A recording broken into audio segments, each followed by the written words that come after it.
Этот шикарный рецепт очень ценен. Оценен он тем, что в нем я заменил все вредные компоненты на самые полезные и безопасные при кандидозе, при сахарном диабете. Я переработал рецепт старого вкусного блюда, продумал каждую мелочь, чтобы сделать его еще более вкусным, еще более безопасным. А кроме того, я добавил компоненты, которые несут прямую пользу нашему здоровью и организму.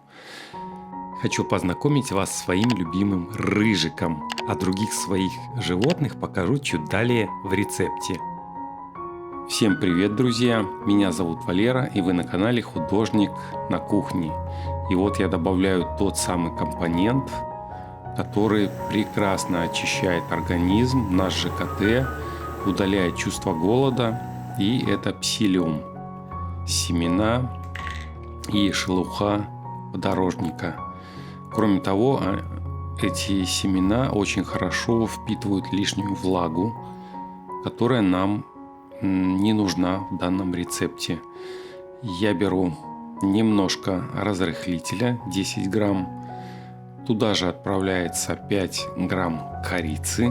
Корица очень полезна для нашего организма, микрофлоры. И туда же я отправляю 10 грамм соды. А это мои любимчики Тигра и Аватар. Я их люблю не менее, чем рыжика. Все перемешивается. У меня был похожий рецепт, но, как показало время и комментарии, надо делать еще более здоровую еду. И пока я обрабатываю 2 свойских яйца, я продолжу свой рассказ. Долго искал компоненты, которые можно заменить на более полезные. Например, в этом рецепте я полностью переработал крем. Раньше мой крем нельзя было кушать тем, у кого кандида и кандидоз, то есть кисломолочка.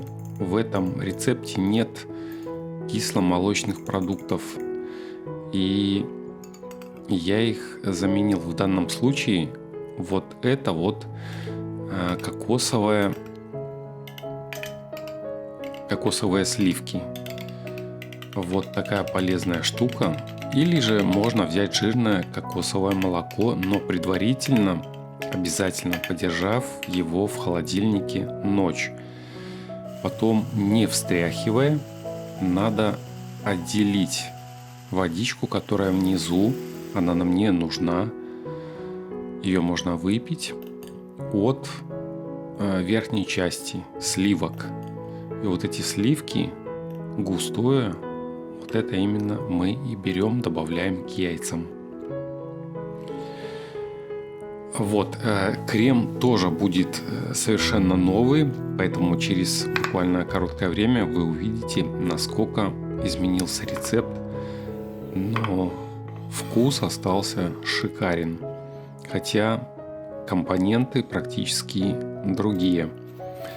Я беру одно достаточно крупное, красивое яблоко, очищаю от кожуры.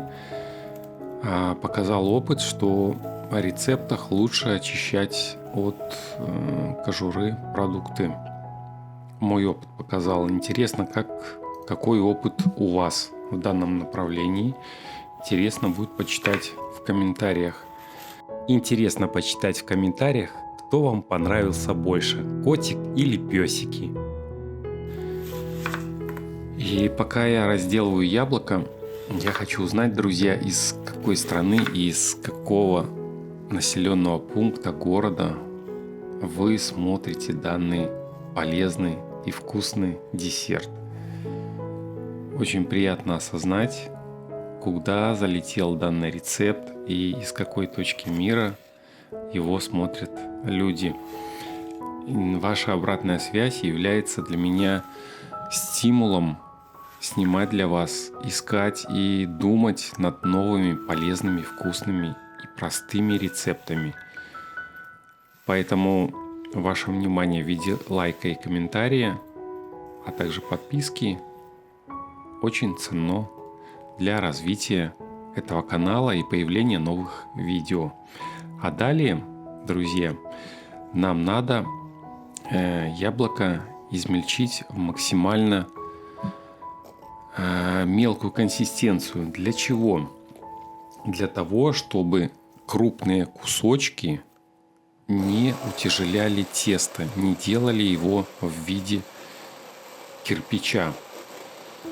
Данный рецепт мне захотелось сделать более воздушным, более бисквитным в зависимости от того рецепта, который я делал до этого. И также нам понадобится один средней спелости, среднего размера банан. Банан очищается, и нам его также надо подготовить для теста, чтобы оно было воздушное.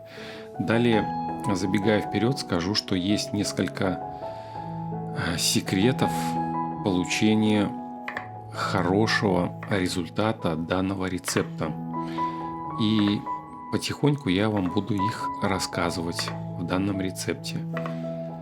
Один из них – это то, что мы берем все продукты комнатной температуры для приготовления этого рецепта. Это очень важно, чтобы тесто не превратилось в железобетонную, единообразную, непонятную массу.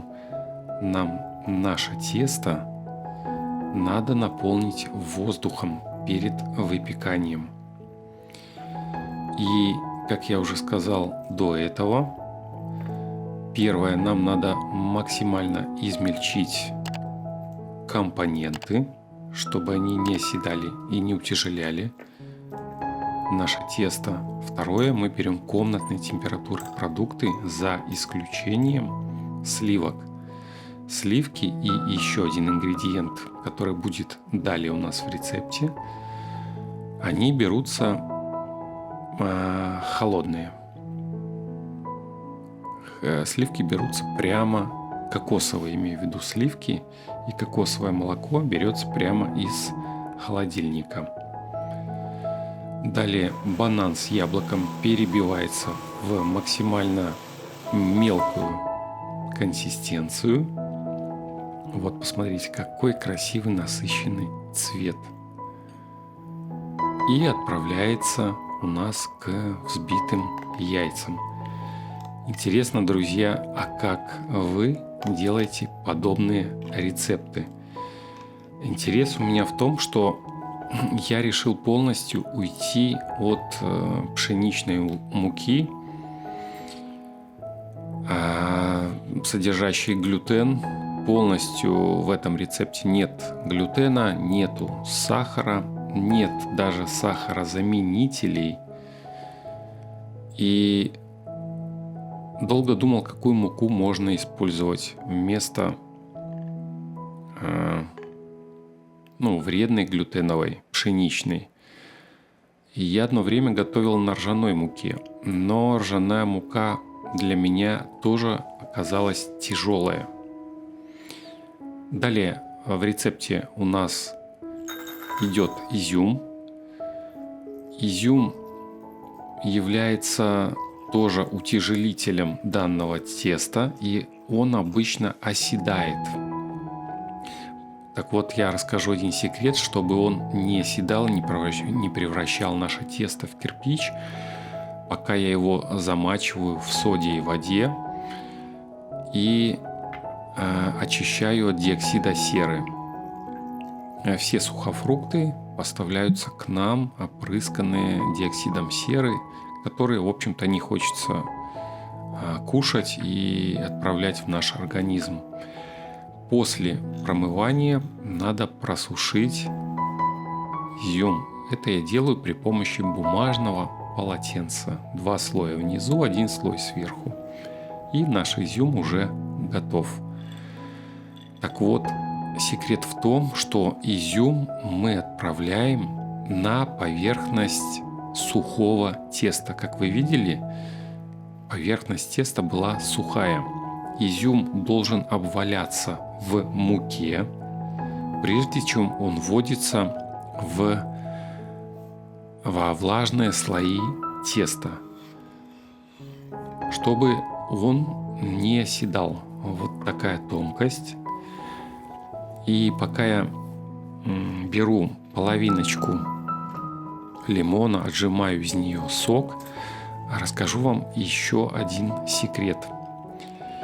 Как я уже сказал, здесь нету сахара, здесь нет меда в этом рецепте, нету никаких сахарозаменителей в виде стевии, эритрита и прочих сахарозаменителей.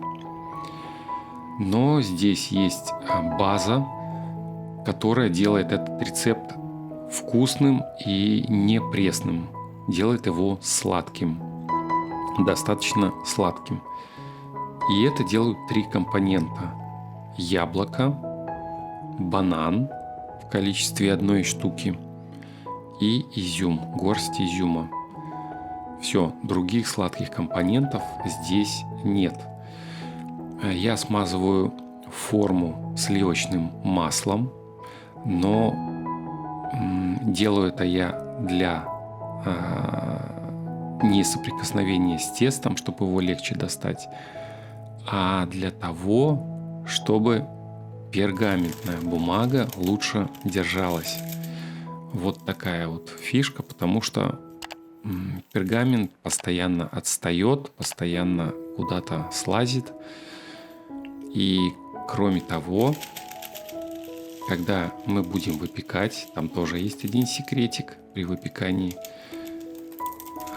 часть масла перейдет в наше тесто и наполнит его приятными ароматами. Друзья, я про муку хотел уточнить, но вот хочу вам показать еще, посмотрите, какое у нас получилось тесто, какое оно пушистое. Пушистость теста, сейчас еще один расскажу, точнее 2 секрета. Пушистость такого теста еще достигается за счет 2 факторов. Первый фактор – то, что мы используем лимонный сок, который соединяем с разрыхлителем и содой. И когда они соединяются, начинают выделяться пузырьки. Это первый секрет. Второй секрет, еще один, в том, что добиться воздушности нам позволяет правильное обращение с яйцами. Яйца надо взбивать на маленьких оборотах. И когда мы в яйца, обязательно не яйца добавляются в муку, а мука постепенно добавляется в яичную основу, которую мы сделали до этого. И пока я отправляю выпекаться наш пирог примерно 55 минут при 180 градусах, я делаю травяной чай. И хочется закончить и сказать, еще секрет раскрыть по поводу яиц. То, что муку мы вводим в яйца, а не наоборот, я уже сказал. Но здесь еще есть маленькая тонкость и подводный камень. Нам надо правильно это делать. И ход лопатки у нас идет снизу вверх. Мы воздух наш, который образовался в тесте, не выгоняем лопаткой, сверху вниз не вытесняем его, а наоборот снизу вверх перемешиваем такими движениями, мы наоборот насыщаем тесто воздухом и еще больше делаем его воздушным. Видите, сколько секретов и тонкостей я вам рассказываю в данном рецепте. Я думаю, это заслуживает лайка и вашего комментария. Ну, мне так кажется. А как вы поступите, это вам решать. И пока готовится пирог в печи, в духовом шкафу, мы уже приготовили вкусный травяной чай. Посмотрите, какой красивый, насыщенный цвет имеет данный чай. Он очень вкусный и прекрасно сочетается с данным десертом, данным лакомством. Про муку я так и не закончил. Я хотел узнать, какой мукой вы пользуетесь. И вот уже пора доставать нашу заготовку. Это еще не все, хотя он уже, так сказать, его можно кушать, он уже готов, пирог. Но мы из него сделаем еще настоящую лакомую конфетку. И вот настала очередь раскрыть вам еще один секрет. Еще теплый пирог, в моем случае еще немножко даже горячий. Вы увидите это по пару. Видите, как сразу пар выделяется на пищевую пленку. Я заворачиваю в пленку наш пирог и отправляю в холодное место. В моем случае я на час отправил. Сейчас зима, когда я снимаю этот рецепт, и в холодное помещение. Но то же самое можно сделать, отправив его в холодильник. И вот мы теперь готовим крем. Полезный крем при диабете, при кандидозе. Это те самые сливки, получившиеся из кокосового молока в холодильнике. Обязательно их держим в холоде ночь и потом сливаем водичку. Второй компонент у нас 2 столовые ложки кокосового масла, не теплого, не растопленного на водяной бане, а мягкого и не холодного, комнатной температуры, чтобы вот оно было как консистенция пластилина. И смешиваем в единую массу. В прошлом рецепте здесь я добавлял мед и молочку. Здесь я его настолько переработал, что этот крем получается шикарен и при этом безопасен. Как я уже сказал, при кандиде и безопасен при сахарном диабете. Много было комментариев про сахарный диабет в похожем десерте, поэтому чуть я исправился, но еще не знаю, как заменить сладкие изюм и банан и яблоко на другие ингредиенты, которые более безопасны при сахарном диабете. Если вы знаете, напишите, друзья. Вы этим поможете людям, и мне будет приятно сделать 3-ю версию, еще более безопасную, еще более полезную для людей, которые смотрят мои рецепты. И вот теперь мы наносим, украшаем наш десерт, наше лакомство вот таким слоем вкусным полезного крема. Крем очень вкусный получился, даже не ожидал. Посмотрите, как он держит структуру. Он не стекает, как вода. Он держит форму, прекраснейше держит форму. Крайне рекомендую, друзья. И вот здесь мне захотелось его украсить сверху. Я думал, чем же украсить. И пришел к выводу, что мне хочется украсить орешками. Для этого я разогреваю сковороду, беру 15 примерно грамм сливочного масла, в моем случае жирность максимальная, масло. И в разогретую сковороду беру жменьку арахиса, обычного не соленого арахиса, и его делаю до золотистой корочки.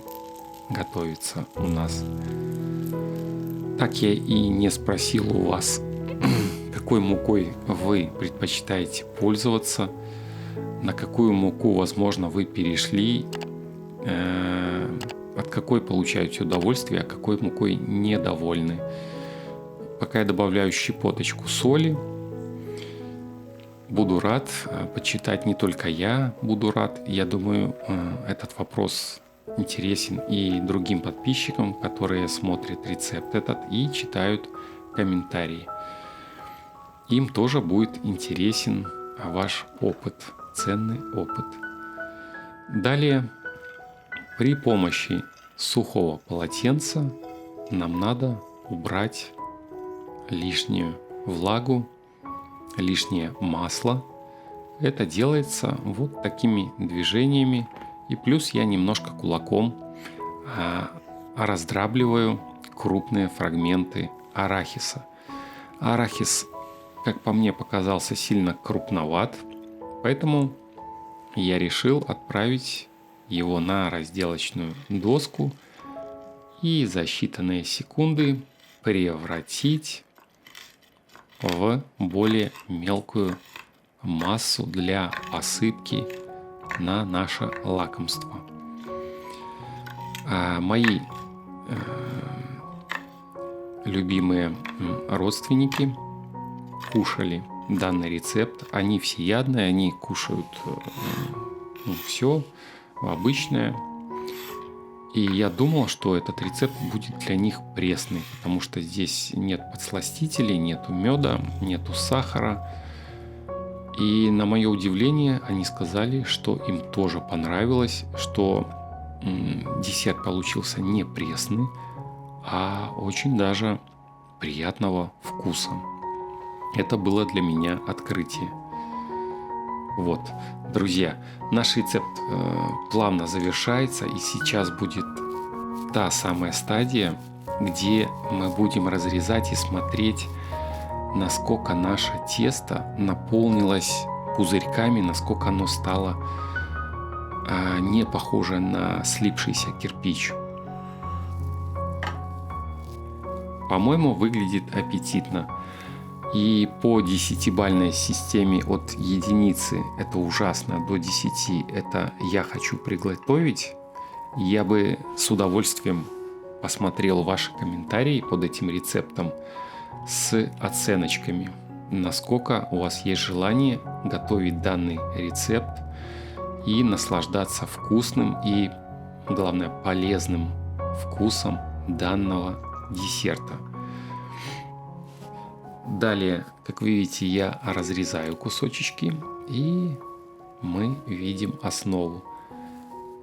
Сейчас идет тот самый момент, когда мы будем его дегустировать. В этом нам поможет чай, который мы приготовили заранее. Вот так выглядит рецепт. Как по мне, очень радует глаз. Даже пошло слюноотделение. Так хочется попробовать еще один кусочек. Что я сейчас, собственно говоря, и сделаю, и скажу вам свое мнение. Изюм, как вы видите, не опал на дно. Он равномерно распределен по всему объему нашего пирога, как вверху, так и внизу. Что мы и добивались одним из секретов, который я озвучил ранее. Вот такая структура, не слипшаяся, а очень даже симпатичная и воздушная получилась. Теперь пришла очередь пробовать сам пирог и сливки, которые являются изюминкой данного пирога. Как вы видите, легко накалывается вилкой, воздушный, очень-очень вкусная консистенция. Чем-то похож на бисквит, очень даже похож на бисквит. Это максимально то, что можно добиться из 2 яиц и обычной овсянки, друзья. Мне кажется, шикарно.